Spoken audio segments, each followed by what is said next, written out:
Management is an art, FW Taylor, ठीक है, very good. Management is the art of getting things done, किसका है? नहीं नहीं, वो तो हो चुका है, सेकंड पूछ रही हूँ मैं। Management is the art of getting things done through an a, Harold Koontz. Every subordinate should receive orders from and be accountable to only one person is, क्या है सही इसका?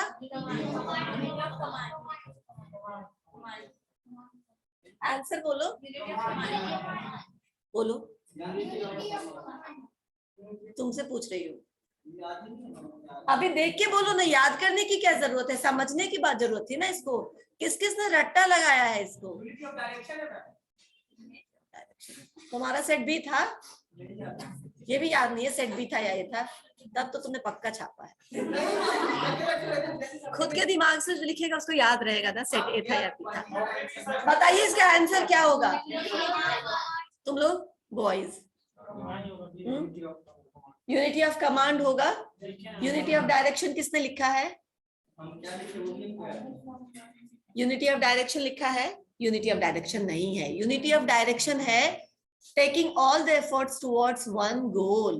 तो सारे डिपार्टमेंट, सारे डिवीजन, सारे टीम जब एक ही गोल को अचीव करने के लिए सारा प्रयास करते उसको unity of direction. Unity of direction के लिए याद रखो, वन प्लान वन एक्शन, ठीक है, उसको यूनिटी ऑफ डायरेक्शन बोलते हैं। One subordinate one boss, one boss one subordinate, unity of command, ये वही बोल रहा है, getting all the orders, receiving all the orders and be accountable for only one superior. सिर्फ एक ही आपका बॉस है जहां से आपको सारे ऑर्डर्स आते हैं और आपको जहां पे रिपोर्टिंग करनी है, वो यूनिटी ऑफ कमांड कहलाता है। रटोगे इसको तुम, इसको समझ लो ना, सिर्फ सोनी मैम मुझे ऑर्डर दे सकती है और कोई नहीं ऑर्डर दे सकता है, सिंपल। मत कंफ्यूज हो अभिषेक, ये इतना कंफ्यूज करने वाला है नहीं, बहुत सिंपल है ये सब चीजें। तुम लोग ज्यादा कॉम्प्लेक्स ढूंढते हो, जबकि सिंपल चीजें है तो सिंपल तरीके से याद रखो। एक बॉस, एक जूनियर, यूनिटी ऑफ कमांड, ठीक है, one plan of action, one goal, unity of direction, simple है। Next, management is a multipurpose organ, ठीक है, चलो वेरी गुड। अरे ये तो बहुत ही आसान था, मुझे कुछ समझ में नहीं आ रहा था क्या दूं तो ये दे दिया, समझ में आया ना। 14 प्रिंसिपल्स, राइट, ठीक है, क्योंकि कुछ कुछ दिया है, सब कुछ नहीं दे सकते ना, किसी को साइंटिफिक दिया होगा तो किसी को एडमिनिस्ट्रेटिव दिया होगा। Okay, unity of direction define करिए जल्दी से। ऑनलाइन स्टूडेंट्स, आप भी इसी क्लास के सदस्य हैं, आप भी रिस्पॉन्ड कर सकते हैं, ठीक है ना, घर में बैठे हैं, इसका मतलब ये नहीं कि आप इससे अलग हैं। Setu, unity of direction, one goal and one action ma'am. Yes ma'am, correct correct, ठीक है, अभी हमने डिस्कस किया। फंक्शंस ऑफ मैनेजमेंट, किसी बच्चे ने गलती कर दिया, बहुत दुख होता है, फंक्शंस ऑफ मैनेजमेंट कोई गलत करता है तो। बहुत आसान है ये, इतना आसान है कि जिसको बोलना भी मुश्किल है, बिल्कुल। इसमें भी किसी ने कैरेक्टरिस्टिक्स लिख दिए, आप जिसने फीचर्स लिखे तो सारे पर मैंने काट दिया सारा नंबर। हाँ ठीक है, तुमने लिखा होगा। तो फंक्शंस ऑफ मैनेजमेंट क्या है? इसमें तो पूरा का पूरा 5 या 6 नंबर ला सकते हैं आप लोग, बहुत बच्चे ने लाया भी है। 6 नंबर लाने के लिए क्या चाहिए आपको? डायग्राम होना चाहिए, ठीक है ना, डायग्राम होना चाहिए। और अगर आपने सिर्फ लिखा होगा तो, अगर सारा सही लिखा होगा, 5 पॉइंट, थोड़ा पॉइंट वाइज लिखा होगा तो मैंने 5 नंबर दिया होगा, अगर डायग्राम के साथ लिखा होगा तो 6 नंबर दिया होगा। लेकिन डायग्राम होगा तो ही मैं 6 नंबर दूंगी, नहीं तो मैं 5 ही नंबर दूंगी। समझ में आया? क्योंकि मैं आपको बार बार बोलती हूँ कि आपके आंसर, जब थ्योरी पेपर आप लिख रहे हो तो आपका आंसर सीट कैसे सुंदर लगेगा जब आप पॉइंट वाइज लिखोगे और जब आप डायग्राम ज्यादा से ज्यादा बनाओगे। डायग्राम मतलब सिर्फ एक कोई भी चार्ट बना दो, कोई डायग्रामेटिक रिप्रेजेंटेशन कर दो, जो तुम बोलना चाहते हो ना उसको तुम एक डायग्राम के फॉर्म पे लिख दो, या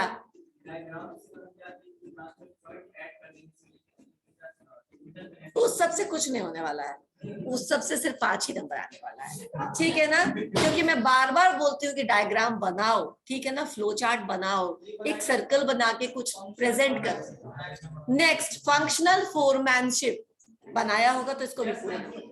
फंक्शनल फोरमैनशिप क्या क्या है?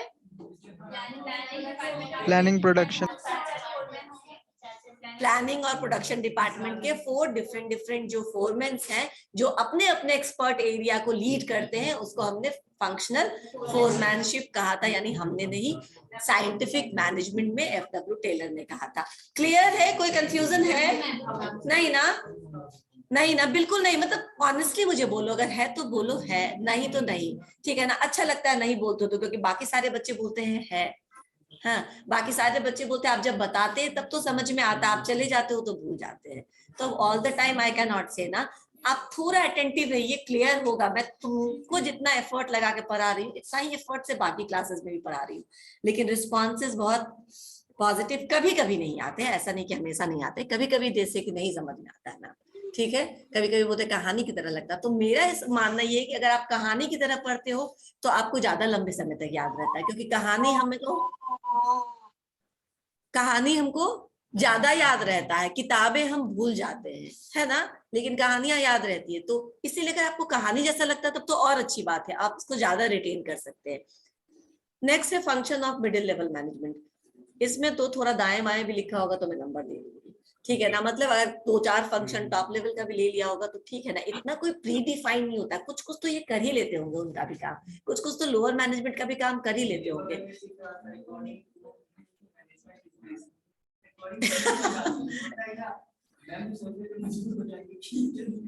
अकॉर्डिंग टू मीनिंग लिखना चाहिए तब। अगर आपको डेफिनेशन, हाँ, एक कुछ गलतियां बच्चे और भी करते हैं, उनको याद नहीं है कि ये डेफिनेशन किसने दिया है, राइट? लेकिन तो लिख देते हैं हेनरी फ्योल, और उसके अंदर कॉमास के अंदर लिख देते हैं एफडब्ल्यू टेलर का डेफिनेशन, तो मैं काट लूंगी, एक भी नंबर नहीं दूंगी। समझ में आया ना? नहीं पता है तो सीधा डेफिनेशन लिखो, मत लिखो अकॉर्डिंग टू होम, राइट? और भी कुछ नहीं पता है तो सिर्फ आपको जो समझ में आया वो लिखो, मीनिंग, ठीक है ना? मीनिंग ऑफ मैनेजमेंट, इंट्रोडक्शन यहीं से शुरू करो, राइट? जब मैनेजमेंट क्वेश्चन 5 नंबर में आ रहा है, व्हाट इज मैनेजमेंट, एक ग्रुप को होगा ये क्वेश्चन, है ना? Define management, simple. तो आप उसमें 6 नंबर के लिए लिख रहे हो ना, तो डेफिनेशन लिख दो, मीनिंग लिख दो, 2-3 डेफिनेशन लिख दो, एक बार मीनिंग लिख दो, फंक्शंस को पॉइंट आउट कर दो, हो गया 6 नंबर का। उसमें अगर तुमने एक ही लाइन लिखा या एक ही डेफिनेशन लिखा तो मुझे भी नंबर देने में थोड़ा कभी करना पड़ेगा, है ना? टू द पॉइंट आंसर है, आंसर टू द पॉइंट है, लेकिन 2 नंबर के लिए क्वेश्चन नहीं पूछा गया। तो जब 2 नंबर के लिए पूछा जाए तो सिर्फ एक डेफिनेशन से आपका काम चल जाएगा, मीनिंग लिखने से काम चल जाएगा। लेकिन 6 नंबर के लिए पूछा जा रहा है तो 5 पॉइंट में लिख दिया है, तो मैनेजमेंट का डेफिनेशन लिखा है उसमें, उसको थोड़ा एक्सप्लेन किया है उस डेफिनेशन को, और उसके बाद अगर आपने उसके बारे में कुछ और भी लिखा होगा तो आप अपने टीचर को क्या दे रहे हैं, स्कोप दे रहे हैं नंबर देने का, ठीक है ना? अगर आपने बात अपनी एकदम खरी खोटी लिख करके छोड़ दी है तो बात तो आपको मालूम है, लेकिन आपने 6 नंबर के लिए लिखा ये आप भूल गए, तो फिर 4 नंबर विल बी एनफ, इससे ज्यादा नहीं दे सकते। 4 में मैक्सिमम बोल रही हूँ, समझ में आ रहा है ना? Okay ma'am. या मैम जैसे फंक्शंस ऑफ मैनेजमेंट लिखना था, ये 6 मार्क्स था, तो इसमें पहले व्हाट इज मैनेजमेंट ये भी बताना होगा या फिर अगर सिर्फ? लिखा होगा तो अच्छी बात है। देखो, अब मैं यही बोलती हूँ कि आंसर लिखने का तरीका यही कि स्टार्ट फ्रॉम इंट्रोडक्शन। चिट्ठी लिखते हो तो पहले आदरणीय पिताजी लिखते हो ना, लिखते हैं ना? वो जरूरी तो नहीं है, पिताजी को पता है कि तुम उनको रिस्पेक्ट देते ही देते हो, पैसा लेते हो उनसे तो रिस्पेक्ट कैसे नहीं दोगे, लेकिन आप ये लिखते हैं, ये चिट्ठी लिखने का तरीका है, ये फॉर्मेट है। आंसर लिखने का भी तरीका होता है आदित्य, कि आप इंट्रोडक्शन लिखिए, आपको हो सकता है टीचर इतना ना बताए, आपको बस वो कॉन्सेप्ट समझा दे। Whenever you write down the answer, start from introduction. Introduction में वही सब आता है, डेफिनेशन आता है, मीनिंग आता है, जो भी आपको समझ में आया आप वहां से शुरू करिए। जो बॉडी यानी जो आप कंटेंट है यानी 5 फंक्शंस वो लिख दीजिए, और लास्ट में 2 लाइन में कंक्लूड कर दीजिए, क्योंकि लास्ट में आप आपका प्यारा या आपका ओबीडिएंट या जो भी आज्ञाकारी पुत्र भी लिखते हैं, राइट? तो जैसे वो फॉर्मेट होता है ना, आंसर्स को लिखने का भी एक फॉर्मेट होता है, इंट्रोडक्शन, बॉडी एंड कंक्लूजन।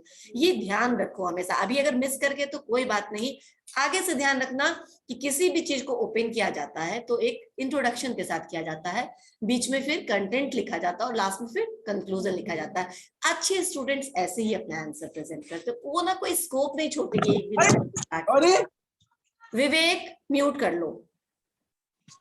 समझ में आया? आप क्या कर सकते हो उसमें? ये एक तरीका है आंसर का। जो अच्छे स्टूडेंट होते हैं इस तरीके से स्कोर थोड़ा ज्यादा कर लिखते हैं, वो वही बात जो तुम लिख रहे हो, लेकिन थोड़ा स्ट्रक्चर्ड वे में लिखते हैं, तो टीचर के पास कोई स्कोप नहीं रहता है कि नंबर अब काटे कहाँ है इसका।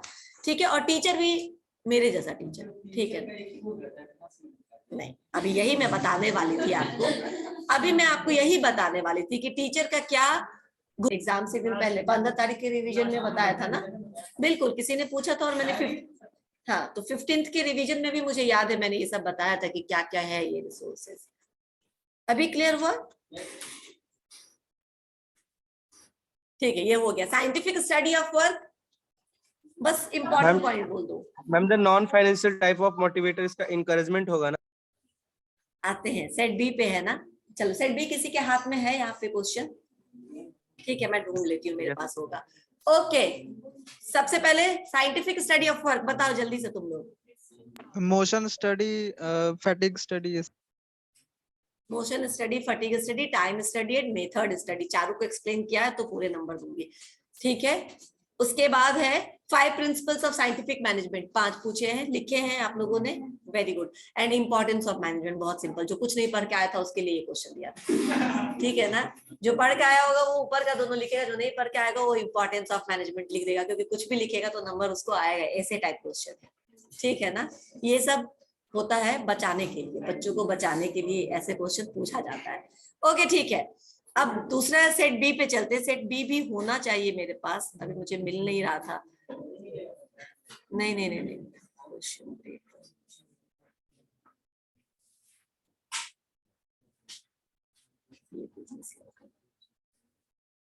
मैम प्रिंसिपल में टेक्निक लिख दी है तो नंबर मिल सकता है? नहीं, मतलब सारा ना एक ही पॉइंट लिखे होंगे? मैं एक पॉइंट लिखा होगा तो कोई बात नहीं, लेकिन मैंने आपको बताया था कि प्रिंसिपल्स अलग है और टेक्निक्स अलग है। ठीक है, तो आपको उसी Yes, हिसाब से लिखना था ना। मैं जब समझाती हूँ तो उस समय ध्यान से सुना करो क्वेश्चंस को। 1 मिनट, सेट बी तुम्हारा क्या क्या क्वेश्चन था बताओ, क्योंकि मुझे अभी मिल नहीं रहा है वो क्वेश्चन कहाँ गया। मैम ये MBO is called as MBO, हाँ, एमबीओ इज नोन एज, क्या है एमबीओ स्टैंड्स फॉर, क्या है? मैनेजमेंट ऑफ ऑब्जेक्टिव लिख, management by management objective, of management by By objective, ठीक है ना, management by objective Peter Drucker का पढ़ाया हुआ है।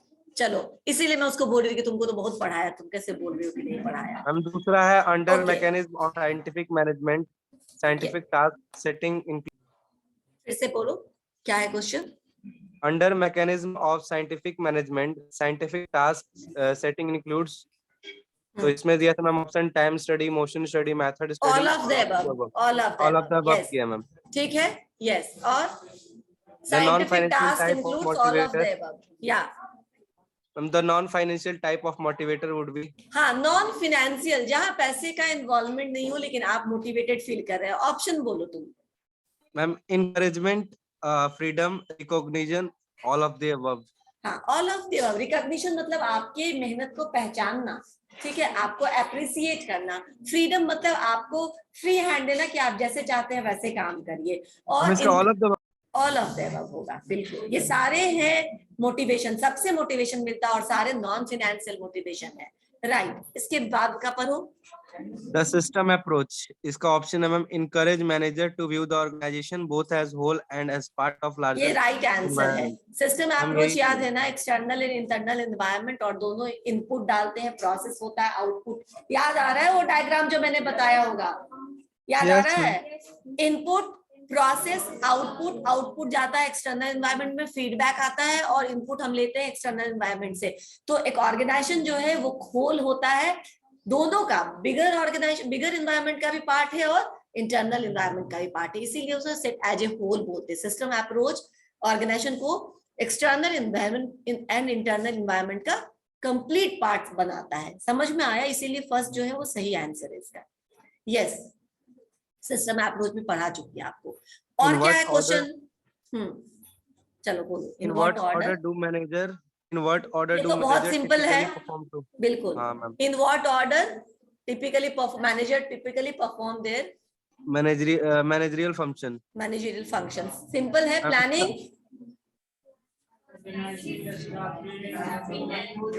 वेरी गुड, यही है। लीडिंग दे दिया होगा मैंने, तो डायरेक्शन के अंदर लीडिंग भी आता है, इसलिए कंफ्यूजन मैम इसका क्या होगा मैम?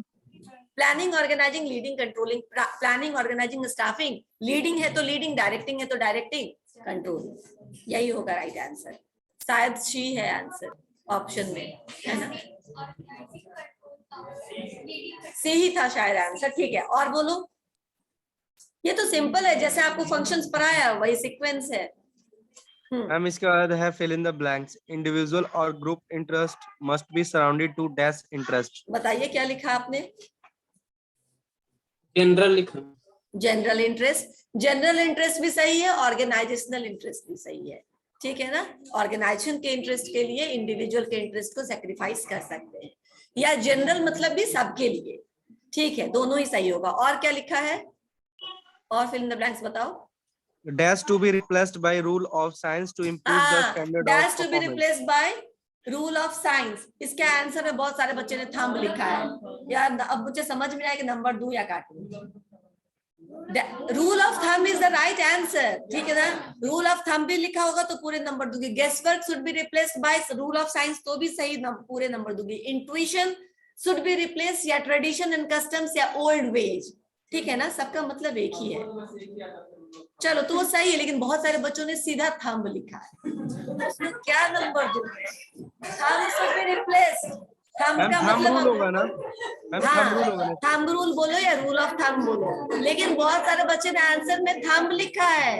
अब उसने मुझे एकदम धर्म संकट में डाल दिया कि इसको क्या दूं, नंबर दूं या नंबर काट दूं? इसको कैसे रिप्लेस करोगे साइंटिफिक इन्वेस्टिगेशन से? लिखोगे कैसे फिर? गैस वर्क रहेगा तो दे दूंगी नंबर। नेक्स्ट है ma'am management is both art and science. Yes, बिल्कुल सही है, बिल्कुल सही है। बोथ आर्ट एंड साइंस, ठीक है। और क्वेश्चन कोई उसमें जो आपको डिफिकल्ट लगा हो, जो आप पूछना चाहते हैं, या कोई पूछना चाहता हो? नो मैम इसके बाद नहीं है, ठीक है, थैंक यू, वेरी गुड। अब मैं पूछती हूँ, सेंट्रलाइजेशन मतलब क्या होता है? किस चीज का सेंट्रल मतलब? सेंट्रलाइजेशन का सेंट्रलाइजेशन मतलब कौन बताएगा? मैं बहुत बार बता चुकी, जल्दी बताओ। सेंट्रलाइजेशन हेनरी फ्योल का प्रिंसिपल है सेंट्रलाइजेशन। उसमें क्या है सेंट्रलाइजेशन का मतलब? हमें अफेक्टिव सेंट्रलाइजेशन है, इसमें कि सारे मेन प्रिंसिपल्स या डिसीजंस सेंट्रल लेती है और छोटे छोटे डिसीजंस वेरी गुड, यही सबऑर्डिनेट। होता है, यही होता है मतलब सेंट्रलाइजेशन का।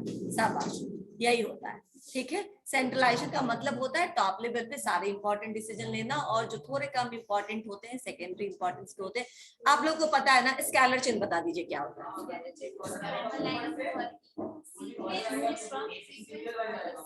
ऊपर से नीचे या नीचे से ऊपर, या नीचे से ऊपर? मैं दोनों बोल रही हूँ। It is either top to bottom or bottom to top, but it will consider all the loop, all the hierarchy in between. बीच में जितने भी आते हैं हायरार्की, उस सबको वो कवर करते हुए जाएगा। ये बोथ वे कम्युनिकेशन होता है, अपवर्ड एंड डाउनवर्ड, लेकिन इसमें कंसीडर होता है कि सारे लोग इसमें इस कम्युनिकेशन में इंक्लूड होते हैं, इसीलिए इसको स्केलर चेन बोलते हैं। समझ में आया? Yes, clear? ठीक है, मैं कभी कभी तुम लोगों से पूछते रहूंगी ताकि मुझे पता चले तुम लोगों को सच में क्लियर हो रहा है सब कुछ। सौरभ, एग्जाम कैसा गया? तुम कान में लगा के क्या सुन रहे हो? कैसा गया तुम्हारा एग्जाम? मैंने ये पूछा। अच्छा गया ना? ओके, अच्छा बताओ, इमरजेंसी कम्युनिकेशन का दूसरा नाम क्या है?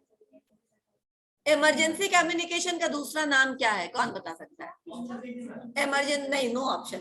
इमरजेंसी कम्युनिकेशन का दूसरा नाम क्या है? इमरजेंसी कम्युनिकेशन को बताया था मैंने? नहीं बताया था? चाटा मारूंगी। इमरजेंसी कम्युनिकेशन को क्या बोलते हैं? टेक्निकल टर्म क्या है? जब मैंने स्केलर चेन बताया था तो मैं बाय डिफॉल्ट वो भी बताती हूँ कि स्केलर चेन नॉर्मली, ठीक है ना, in normal condition scalar chain of communication को यूज करते हैं, जहां पे हायरार्की के हर एक लेवल को इंक्लूड करते हैं। लेकिन जब इमरजेंसी सिचुएशन, जब आपके पास टाइम की कमी है, आपको रैपिड डिसीजन लेना है, तो आप क्या करते हैं? जिसको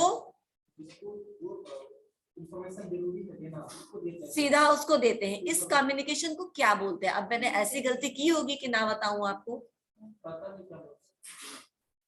नहीं आता है ना?